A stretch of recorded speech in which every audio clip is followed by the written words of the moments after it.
Welcome to the Joy of Performing webinar. Job stands for job as in joy of performing, stands for creating high performing teams. We continuously strive to help leaders and organizations to enhance business performance and people performance. Before I start, just some basic house rules like question Q&A session. You can post your questions on the chat box, and speakers will take up the questions as that keynote will progress. And also, we have a separate session to address those questions also. And we'll we have three eminent speakers. I'll introduce them shortly.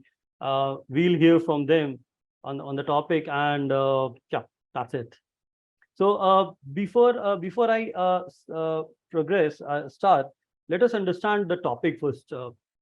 Pre-pandemic, hybrid teams and remote team culture was very limited, but pandemic taught us the new way of working, and organizations adopted a new culture of remote or hybrid teams.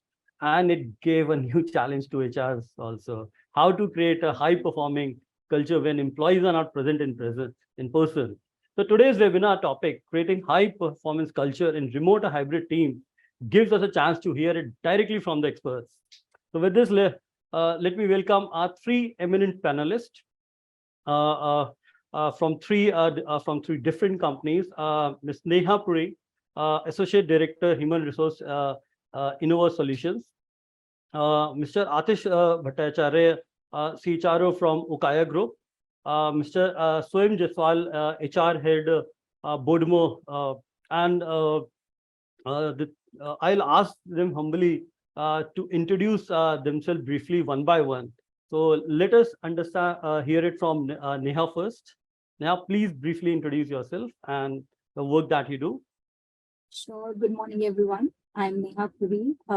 Presently, I'm Director of Human Resources at Innova Solutions. It's a staffing ITS company, headquarters in Noida and located in different parts of India and globe.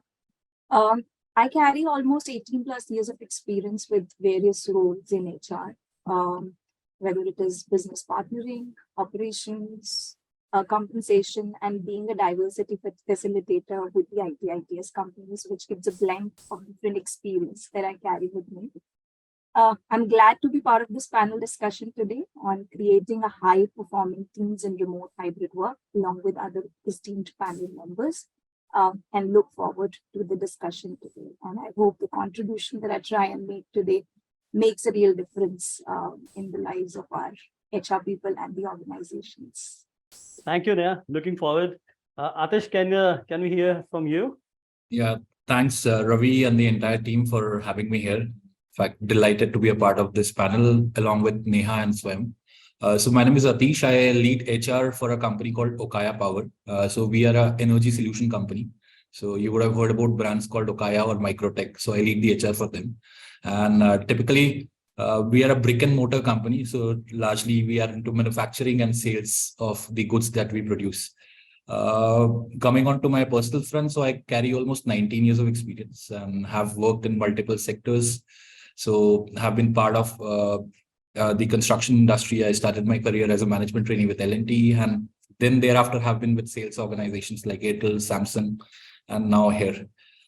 So in terms of this particular subject, I think this is something which is very, very close to all the HR folks, and this is what we are asked for. And so I look forward to having a great discussion here, and thanks for having me here again. Thank you. Thank you, Atish.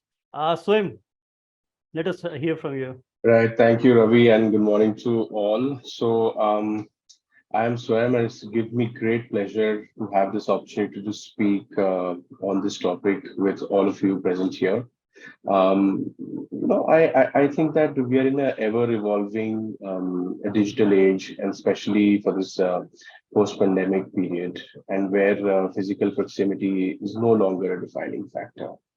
And where we navigate through this remote and hybrid work culture, we find ourselves with new challenges and opportunities. And it is our, it's just kind of our collective responsibility to shape these circumstances into a thriving ecosystem for both ourselves, our teams, our organizations. And that is what we are trying to do at my company, Boodmo.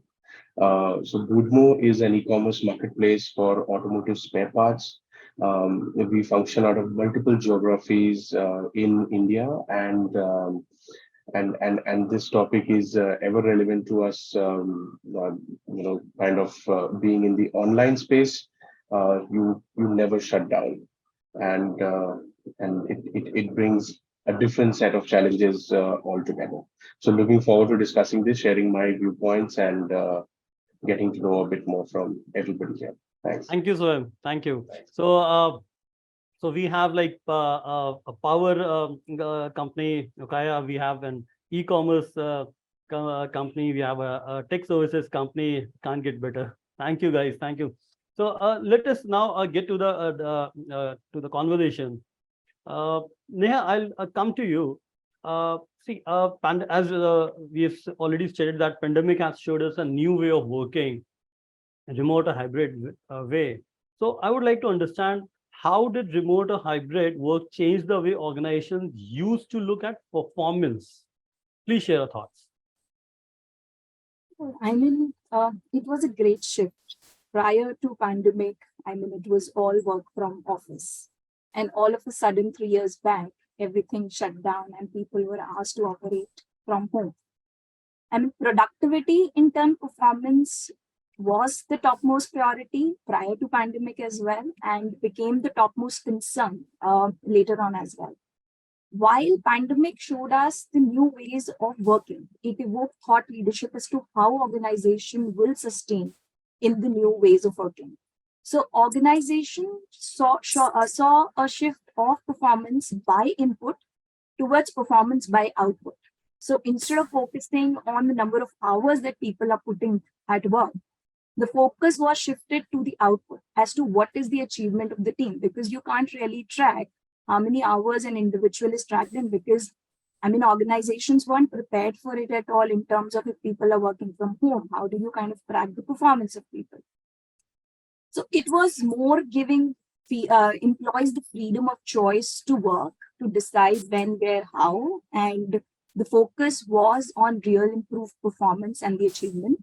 There was a shift of culture of autonomy and trust that was encouraged in the organization. Clear, quantifiable goals were set. So a SMART goal in terms of identifying what is smart, realistic, achievable. It has to be time bound and realistic at the same time. So that, an individual is very clear what is expected out of them, rather than you spending these number of hours working at home, or what you're doing and manager micromanaging the teams. So we saw that shift. Employees chose their own schedules because we understood they had to manage their families also. And there was a slow and gradual shift. At the end of the day, we are working with people.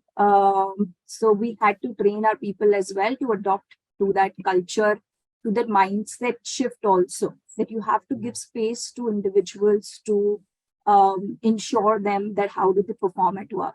So no doubt, performance management in a remote environment can be challenging. However, at the same time, there are automated tools that are made available, which enables clear goal setting, automated reminders for managers that what is the good time to connect, what suits what individual, and what works best for the team. Wow.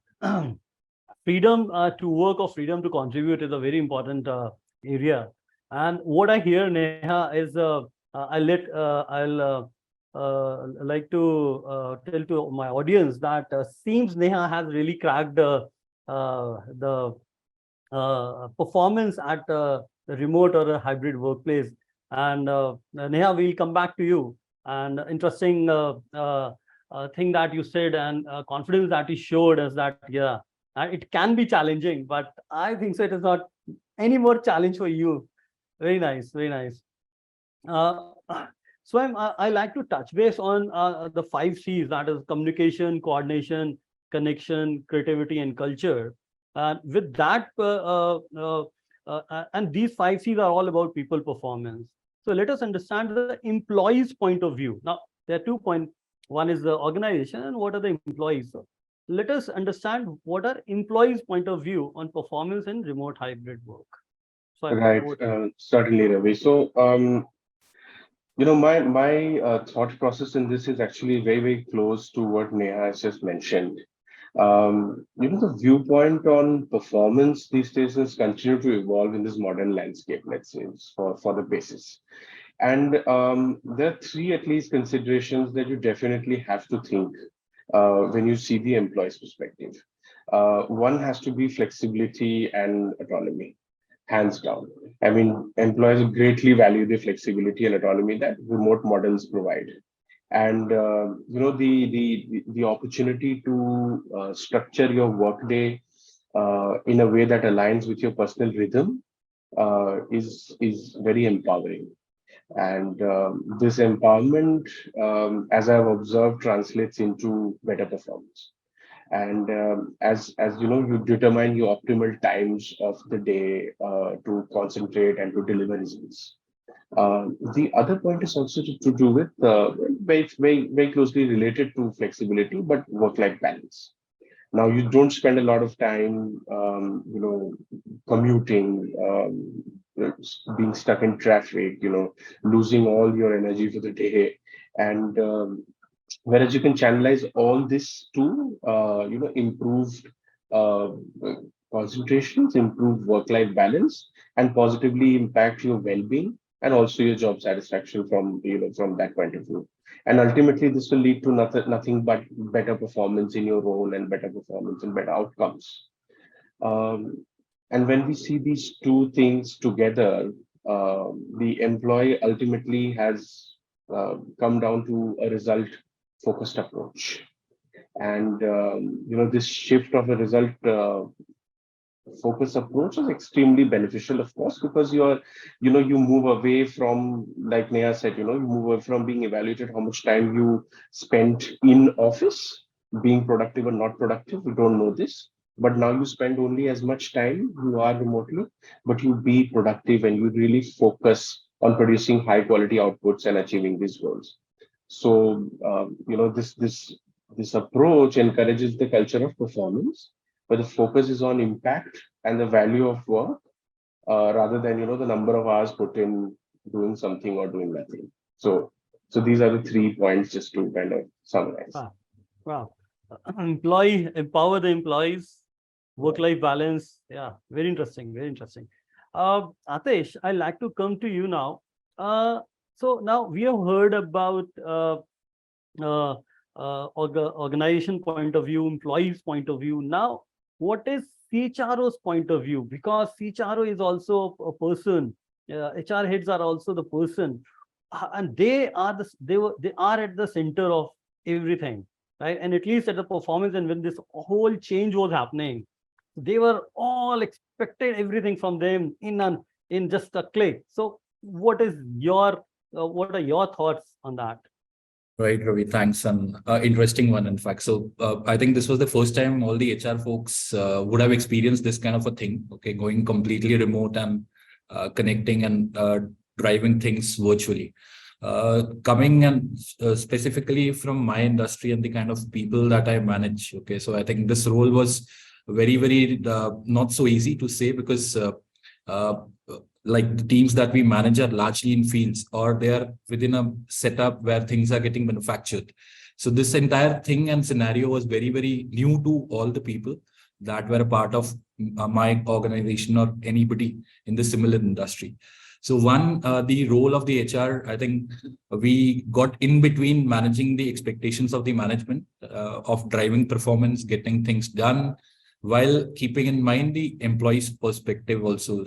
So the well-being of the employee, managing their own time, space, and their personal life balance. So I think one of the largest role that HR's folks focused on during this period was managing the expectations of the management and the employees, number one. Number two, the entire thing revolved around driving the elements of culture. So for example, a lot of transparency trust, like Neha mentioned, and alignment between the teams, between the people working remotely had to be managed. I think this became the second most focused job of the HR, building the trust within people. Because, like Swayam was mentioning, that there's no element of mapping time or clocking hours, and you won't be like, you can't expect while keeping in mind the results. Okay, so this was the second thing. And the third thing, I think, was driving a culture of people taking clear ownership and accountability of the things that they're responsible for. So majority of the role of HR, while keeping in mind the performance parameters, clarity of goals, and measuring the performance, was to drive the culture of doing things properly and in the right way, so that it is result oriented. So finally, what is expected out of each of us is to drive things and get results out of it. So that's all from my side. Thank you. Clearly, HR are the enablers, and in my point of view, they are the champions. And audience, please give kudos to every HR that you find, and I think so they have done a wonderful job, and they are doing wonderful job in facing these kind of challenges which socio-economic external factors bring it to us, and it is them, because how we are able to do our jobs and work nicely in the organizations. Very nice, thanks. Now any change brings opportunities and challenges. We have already heard a few things from all of you. Now, just very quickly, I would like to understand one opportunity and one challenge. There may be many opportunities, there may be many challenges, but just keeping time in the mind, just one opportunity, one challenge. Atish, let me first start with Right. you. So I think the opportunity that we saw in this entire virtual working was the ability to do multitasking. Okay, so sitting at one place while you don't waste your time in commuting to the workplace and then getting back to home. So you get a few extra hours, and people used it for doing multitasking. And now, since you were working virtually, so it could have been possible that you were part of multiple cross-functional teams working on multiple projects. So I think this particular aspect was something which all the HR folks explored, and we expected, and we ensured that people deliver more, and they are part of multiple teams and work on multiple projects. Coming on to the challenge piece, I think, of course, we are human resources, and why we are called human resources is because we are made up of blood and flesh. Okay, so and we actually love meeting people, interacting. Okay, so the entire shift of getting back, sitting in front of a 15-inch monitor and speaking constantly, okay, was something which was not very comfortable to all of us, and it had its own challenges. They were, in fact, I have a lot of friends, and Neha and Swayam would know more, who were a part of the ITS fraternity, and they were mentioning that there are no timelines now. Things are become like people are attending meetings till late nights, getting up early morning. So the entire expectation of being working into a 9 to 6 job was gone away. So I think that was creating a lot of issues. I know of a person who had such a bad health issue that the person had to relocate to a different city to get a better environment, and then could manage things. So I think these were the two things that I had to share. Swayam. Yes, certainly, Ravi. I think one opportunity is this scenario presents is diverse talent acquisition, and the ability to tap into this pool of talent without any geographical constraints, since we're talking about remote and hybrid, brings in a wide range of skills, perspectives, experiences, clubbed all together, ultimately driving high performance. Of course, with the right set of tools, trainings, etc., etc. Yeah. And one key challenge will be maintaining alignment and maintaining communication. Like Atish just mentioned, sitting in front of screens and, you without the ease of the face-to-face interactions, spontaneous discussions, non-verbal cues, and, the risk of miscommunication, misunderstanding, let's say reduced team cohesions, All these things, they really present challenges, but ensuring that people remain connected, well informed, aligned to goals, will require deliberate effort and implementing of appropriate tools, of course. And you know I think overcoming these challenges is essential for preventing silos and preventing dips in performance. So these are my two quick thoughts on this. Thank you, Swayam. Thank you. Thanks. Very nice. Neha, let us hear it from you. Yeah, so can't agree more with Atish and Swayam what thoughts that they put across. See, opportunities, I mean, it was a shift of working, a new ways of working altogether. So, I mean, whenever there is new and we say that change is constant, and that brought a lot of opportunities and set everybody thinking in a very creative way. So I would say opportunity was to build resilience by adopting the right technologies because we had to enable that new ways of working, training people effectively to utilize that technology. Those with greater resilience would have been better to face the task at hand and get the organization to be more productive. Uh, Challenges, of course, as Swam said, I would say silos are one, which means that there was lack of collaboration. All of a sudden, people didn't know how would they work when they're not meeting or talking on a regular basis as they were able to while they were present in the office, and there were quick resolutions rather than just, I mean, they would face to face interact and quickly solve the problem. Now they were hesitant because, as Atish mentioned, no working hours, right? People logging in the morning, nobody would know who's logging when, who's logging out when. So that created a lot of anxieties amongst people as well. So when do you contact? So there was a lot of email flow that increased. And I mean, everybody got anxious as well that anytime the email would flow in an inbox and then you have to address that.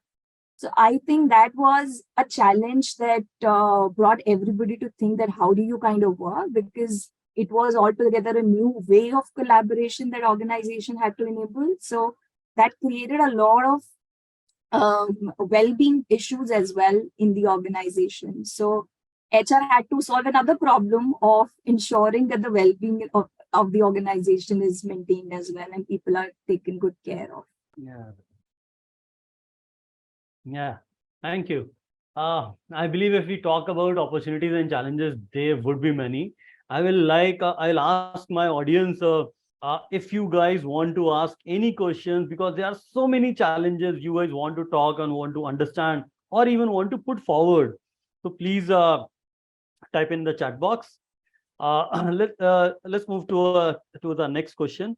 Swam, I'll come to you now. See, engagement is really is what matters. Okay, and engaged employees, we have all seen, we have that they perform better. There are a lot of studies also, and we know that. Okay, so how to boost engagement and ensure high performance with remote hybrid teams and people are not in front of you? Can you quickly share something? Right. Right, Ravi. So, engagement in hybrid models, it requires a thoughtful and proactive approach. And my top thoughts on this would be, at least let's put three again.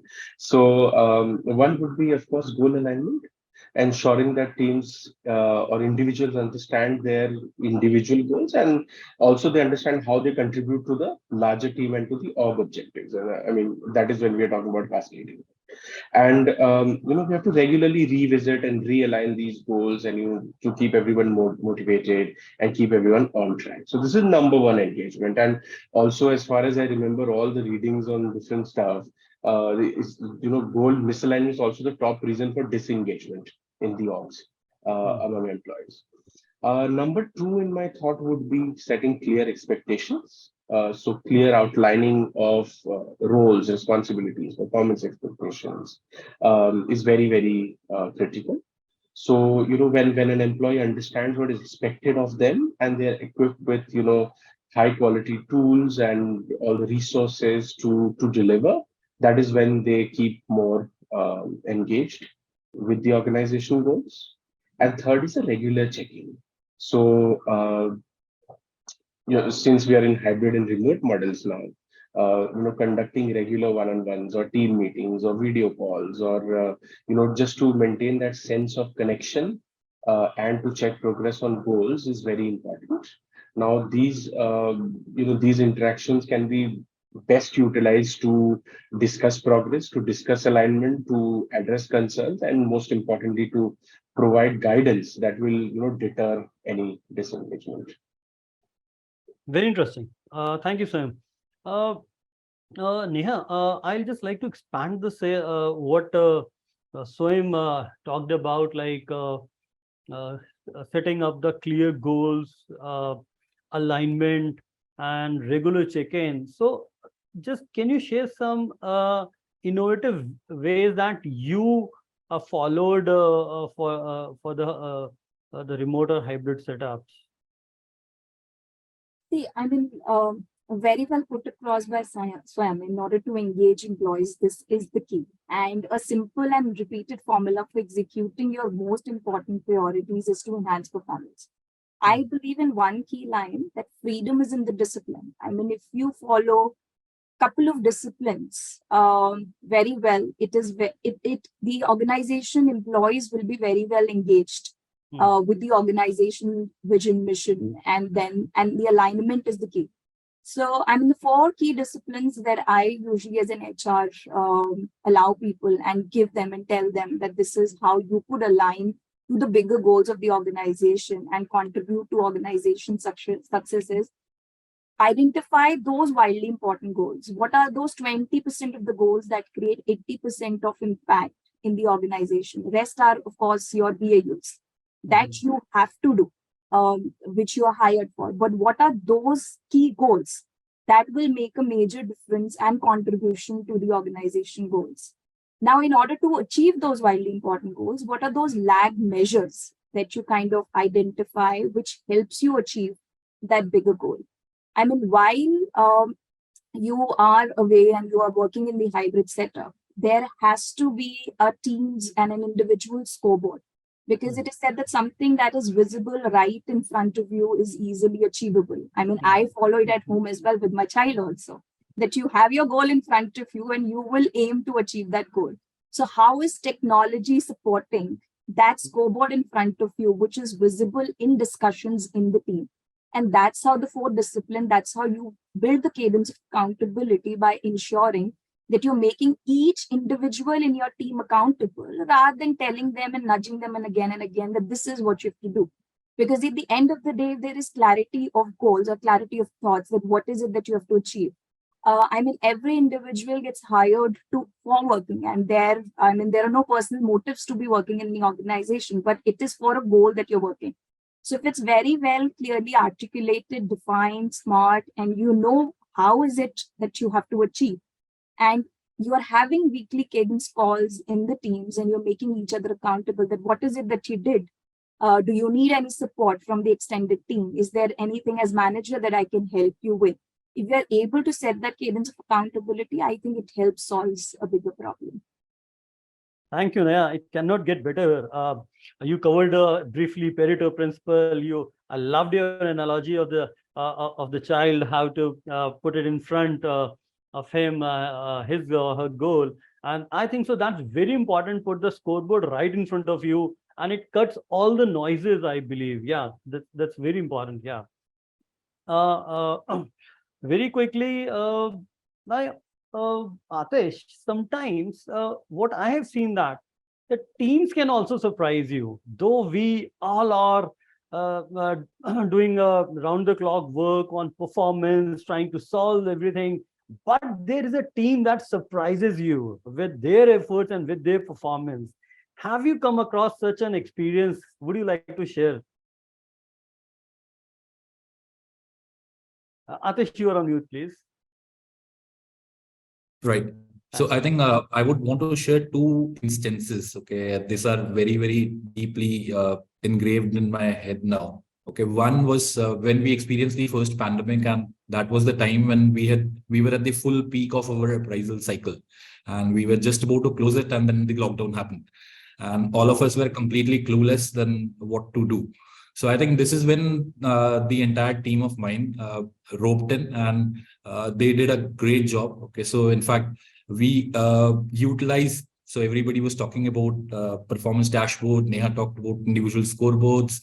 So we did all of it. In fact, okay. So one was there was no excuse now that I am busy or I'm not available or this and that. So we used that time to ensure that whatever performance conversations were not happening are happening now. Number one.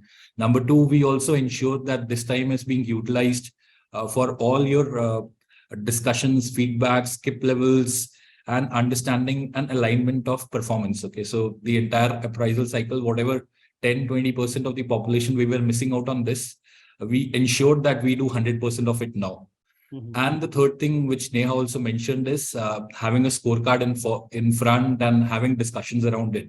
I think in a normal or a regular setup, often we have seen that these things are being missed. But in a virtual setup, when there is somebody else flashing the data and you have the scoreboard in front of you, and then having a meaningful conversation was making a lot of sense to us. So I think this is when the entire team came together and we did a great job around it. Number two experience that I would want to share was very interesting. Okay, so this happened. We had a couple of new joiners who had come to the corporate office. So we are based out of Delhi NCR, and they had come from the down south, and then they got stuck. Okay, so this is where the entire team came into picture, and we all ensured that these people are safe, stable, and the entire onboarding experience, while it was getting a little tense for them, but the team really ensured that they had a great experience, and then their safe return to their back home was also ensured. So I think this is where I have some great memories around it. Another thing that we did was creating virtual tours of the factory, now that we are not able to bring people to the plants that we have. So we created a virtual tour of the factory. The entire manufacturing process was recorded and being played for the new joiners. And we ensured that people who are getting on board doesn't miss out on this experience and opportunity. So that is where we have really worked. And this is something which I really wanted to share. Thanks. Thank you, Atish. You really shared as a very different viewpoint of performance. And I think so performance is not just the business performance or the work performance. Performance also means how in a desperate times we come together and perform well. And yeah, thanks. Thank you. Now, we are living in a technology world. Okay, I cannot leave technology. We are a technology company.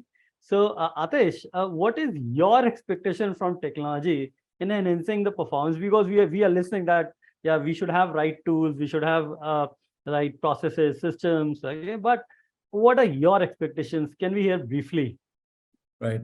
So thanks, Ravi. I know you are a technology organization. So my expectation around the entire performance evaluation would be, we want to see something which is more gamified, more interactive, and there's an opportunity of people to do it from anywhere and everywhere. Okay, so the power of mobile, as you say, and then there should be clear-cut accountability, and there's the timelines to measure. So I think these are the three top things that I have in mind when I come with my expectations from the technology.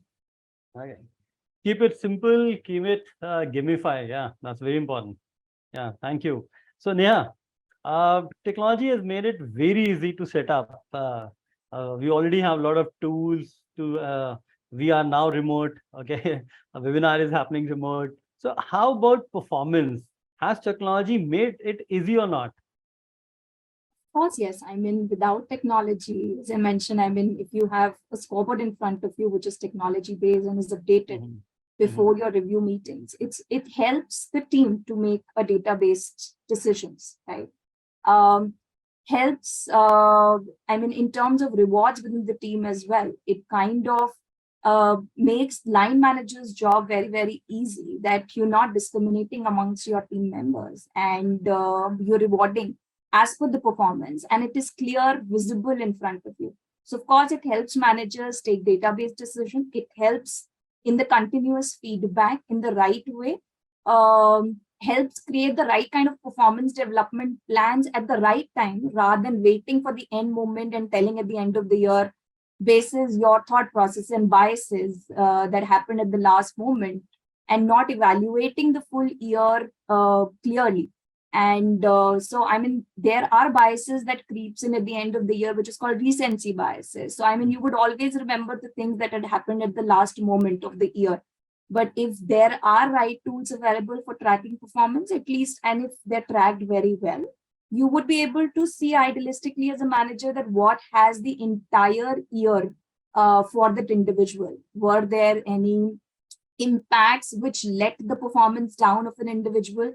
Was I not able to support or give the right kind of feedback that the performance dipped of an individual, or were we not able to provide the right tools or environment? So, I mean, it's a two-way effort of performance as well.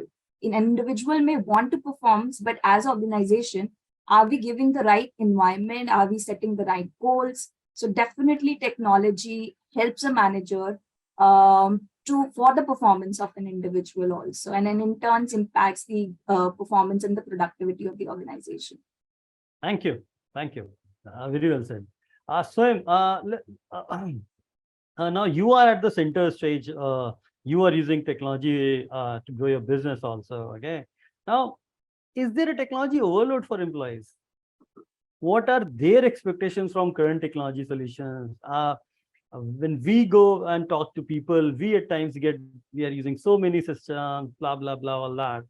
So I just want to understand from employees' point of view, when you go and talk to employees and introduce new systems, what they think and what they want from the technology solution in terms of performance.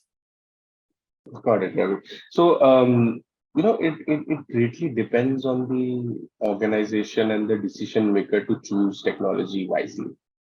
Especially in this post-pandemic and remote era, there's a lot of tech solutions products coming up in the market that of course are very intriguing. Might seem like they offer a lot of solutioning, but might not be the right choice for the organization. While it is very easy to overdo and to create tech overload, there is no doubt about it. And but I believe on the other hand, that technology does play a pivotal role in enhancing performance. When we talk about, especially in the remote and hybrid setups, like we have been discussing for so long, and by providing tools and solutions that facilitate alignment, communication, productivity, and overall effectiveness. So, if an organization is being very careful about crafting their tech strategy, when to deploy what at what point of the org life cycle, then the adoption process will definitely avoid tech poisoning. And speaking for the employees' expectations, of course, the employees tend to favor tech that enables simplicity of use, with a great UI UX, like Atish said, gamified, and that promotes communication. Maybe it has some kind of chatbot built in, or some instant messenger thing going on, and so on. But allowing automation while protecting sensitive data and not overdoing it is very, very important in today's work world, let's say. Yeah, thank you. I think so. That's very important. How to improve the adoption also, because systems which can really enhance the productivity, the performance, they have to be very easy and also as per the org structure and as per the right policies also for the employees. Okay? Right. Sometimes we forget them. Right, Ravi. And sorry, I'll just add to this. Please. There are a lot of solutioning going on, like I said, right? And there also has to be seamless integration between solutions. Yeah. One might be using a different HR tool versus a performance tool versus an employee well-being tool, and all a payrolling system might be separate, and all of these things need to kind of seamlessly blend into each other. That's about creating employee experience and the ease of usability and all these things. Right. So that's also very important to maintain this uh, very adopted environment when it comes to Mm. using tech add-ons. Right. That's really important. Yeah. Integrations and seamless integration, not just integration, seamless integrations prevent us from deduping of data, re-entering data multiple times. Yeah, that's very important. Thank you. We'll keep all the valuable inputs in mind. Thank you. So let's move towards our Q&A session. Thank you for your valuable inputs. Amandeep, thank you for asking your question. I think so it's quite elaborate. Let me just put it in the right way. I'll come to you, Swayam, with this question that he says that in your experience, what are some of the best ways to ensure that there's an effective collaboration across departments that often work together on various aspect of overall delivery, cross collaboration he's talking about, for example, customer success, product teams. I believe it is important that the lack of it brings down the overall quality. Now, in remote or hybrid teams, how cross collaboration happens very effectively and efficiently. I think so. That is what Amandeep wants to understand. So Ravi, Amandeep, thank you for the question. Cross collaboration in remote teams, like we've been mentioning, is very, very important to have your communication channels up and your goals focused towards a common mission, vision, objective, which is the objective. Now, when we continue to maintain this, we need to very positively, proactively communicate on how to go about achieving this, and that is how we can engage everybody as a part of the org to be cross collaborative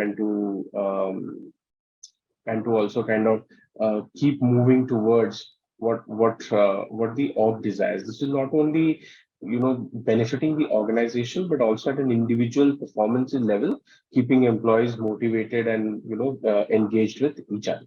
So that's Hmm. my opinion on this. Yeah. So basically, clear goals and clear dependencies. They Mhm. have to be charted. Yeah, that's very important. I hope Amandeep it answers your question. Thank you. I think so. The other question, I love this question. How do we convince the management that remote work is here to stay? Forcing employees to come back to office may work adversely on motivation levels. Yeah, Serena, thank you for that question. Uh, Atish, you want to say something on that? And I love to hear Neha also on that. Atish, first Right. from you. I think a very important one, and most of the people have been asking this to their HRs, and we have been answering the same thing to our management. So I think uh, uh, a couple of things that we did, and we tried convincing management for a couple of teams. Now, since the performance levels and expectations were clearly defined, okay, so it was easy for us to convince management on the delivery piece. Okay, so everybody had clear-cut understanding that what is expected and what is the desired results that are expected out of teams. So it was a little easier for us to convince for a certain teams to be working on a hybrid or a remote working. Number two is we worked around the cost efficiencies. Okay, so I think that was something which all the HR fraternities would have worked on. Okay, so there were clear-cut cost benefits which an organization was having while having people remotely working. So, for example, giving example from my organization, we had a big customer care team. Okay, so which was taking care of the after sales business, and this was a group of around 30 odd folks who were based out of office and doing 2 shifts a day, speaking to about 40,000 customers every month. Now, this entire thing, we actually realized post-pandemic and with the introduction of remote working could be managed remotely. So what it meant for us was a lot of savings in terms of the direct costs which are there because of these people coming to office and operating out of here. And secondly, like Swayam was mentioning again earlier, so we also realized that this also offers us a possibility of having people from multiple locations. So earlier, what was happening is we only had people who were based out of here in Delhi NCR and doing this job. But now with this remote thing, we hired people a lot from south of India or west of India or east of India who could be a part of this team. And now the entire thing was operating virtually. So it became really important and was very well appreciated by the management as well. So these were my thoughts around this question. Thank you. So still, Serena, at Okaya, remote they are in favor of remote working, and they are counting on it also, and they are Only certain teams, certain Ravi. teams. Yeah, certain teams. Thank you. Certain teams. Neha, what about you? Because I think so. A good part of your team is remote. Yeah. Yeah. So So I think what are your thoughts on it? organizations have accepted the reality, and HR has played a big role in convincing the management as to you identify which roles can be effectively working Yeah. remotely and which roles need to be in office. So first of all, that distinction. But 100% remote, yes, there are roles that have been identified as they can be working 100% remotely. But at some point, as HR, you have to define a strategy where people come to office to collaborate, to engage, to see each other. Because if I'm in a face to face, of course, helps build that connects. So it may not necessarily just for work that you've been calling people to office, but what are those engagement forums that people can be there just to know each other and then again go remote and then start to work, which kind of help build connect and build more collaboration amongst teams. Thank you. So, Serena, I hope that answers your question because for remote work, definitely, yes, it's very important to identify which teams and as Atish said, also to understand the cost benefit analysis also. And if, there are a lot of things, but I am sure like they would be doing a lot of work on enhance or increasing the motivation level or keep the employees motivated while they're calling back. So yeah, I hope the you got your answer. Nishant Gaurav, very nice question. Yeah. So what he's saying is technology impacts on the life is two-sided. On one hand, it simplifies, it's convenient, it automates and all. The other thing is also on the impact on privacy. The privacy says that privacy is compromised. The digital divide forms device dependency affects mental health, automation, disrupt jobs, environment. There are a lot of pros and cons. So what he says is balance to karna zaruri hai. Balancing should be there, right? Would you like to address it in one or two lines quickly? Let us hear from you, Neha, first. I mean, everything comes with the pros and cons. Yeah. I mean, nothing comes just free on the table that you have it and it's all positive. So Yeah. you have to understand and build on the pros, I would say, because you have to kind of accept the reality that this is the reality of today. We have to work remote. We can't work without technology. So there has to be balancing act. So define the number of hours, I mean the time. You very clearly communicate that this is my working hour. You have to put across and clearly communicate as team that this team will be made available from this time to this time. Or within the team, if the work is as such which demands you to be available all the time, divide the number of people who will be available at which time, and then there has to be collaboration amongst the team that the work that one team member is doing is passed on to the other team member before they log in, and ensure that there is collaboration, and at the end of the day the service is not compromised. So I think it is very important to build on the pros, because that's the mindset that we need to operate with. Everything comes with the cons, so I mean, needless to talk about it, but just build on to it if you actually have to stay in the hybrid world. Yeah. Yeah, thanks. Nishant, yeah, very well said. I think so addressed by Neha that for everything there are pros and cons. Okay. Building on pros is really important, and that is how positively we can look forward and keep on going. Uh, I like to come up, like to add, take up one more question.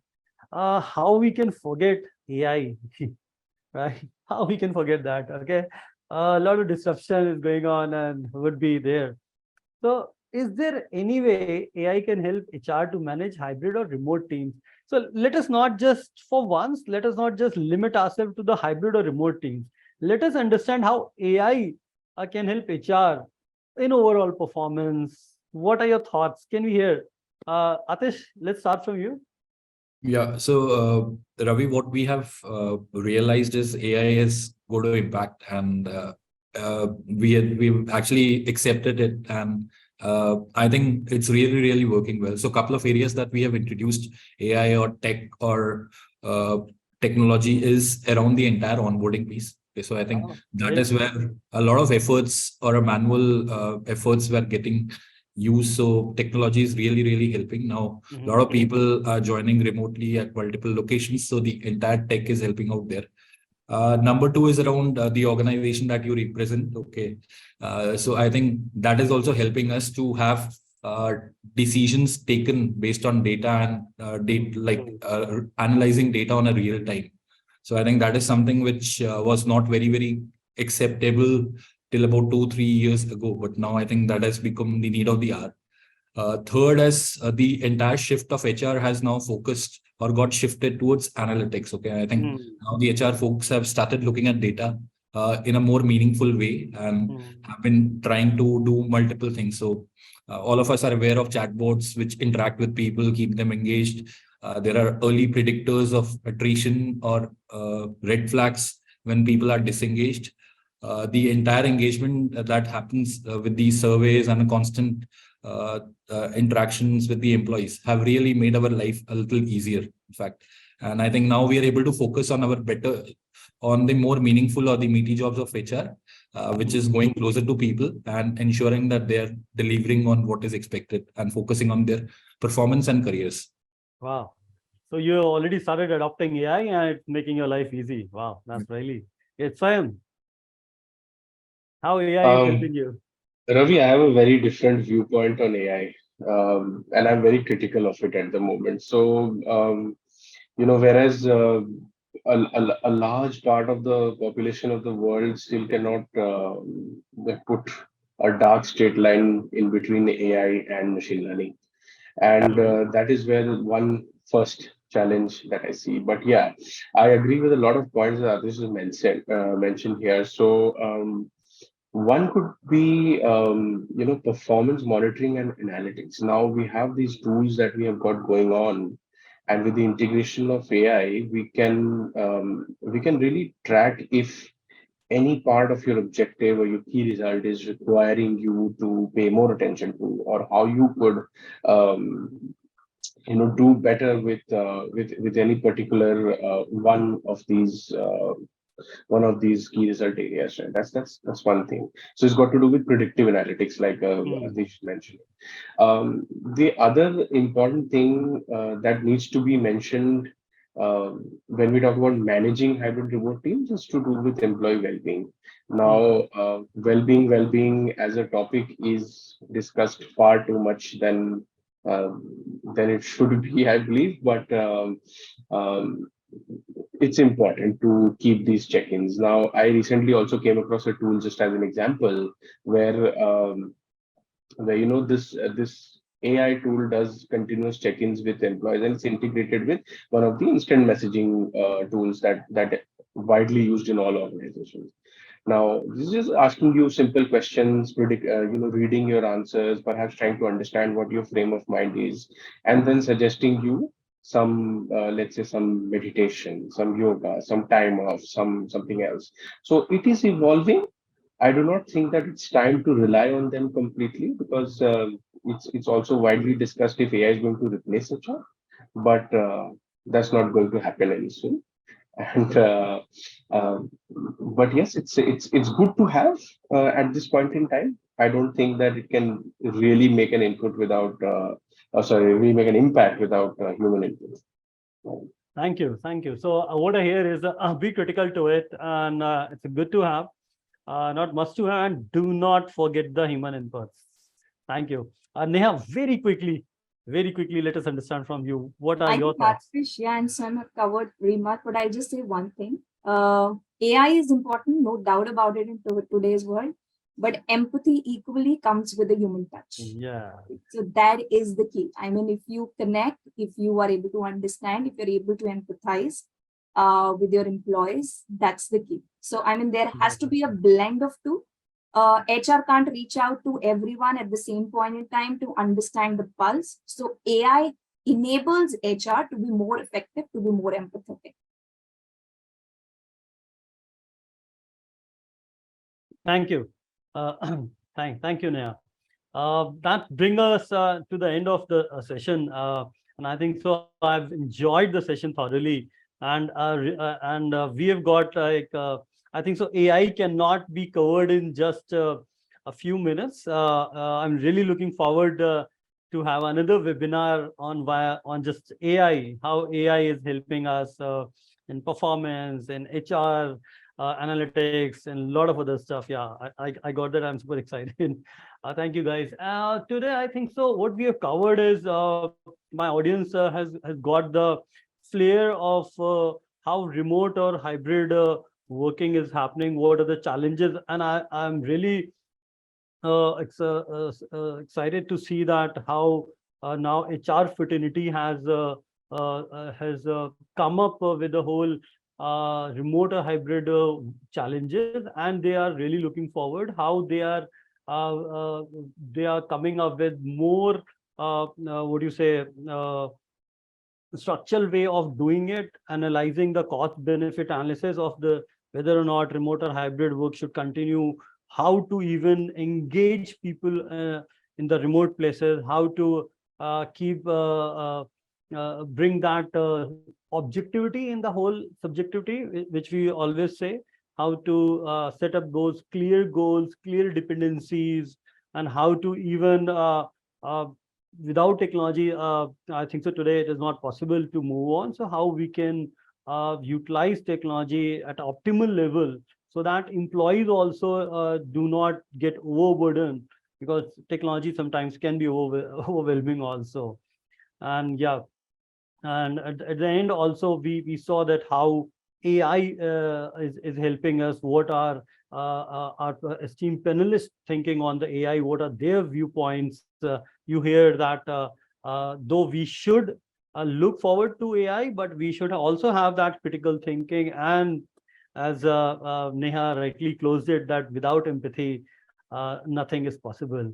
So thank you guys, and audience. If you like to reach out to our eminent panelists, you can write to us, or if you want to share your any thoughts, please drop in an email to us. We'll love to introduce you to the eminent panelists.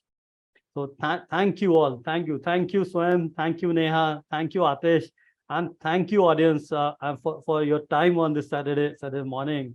Thank you. Looking forward to see you again, guys.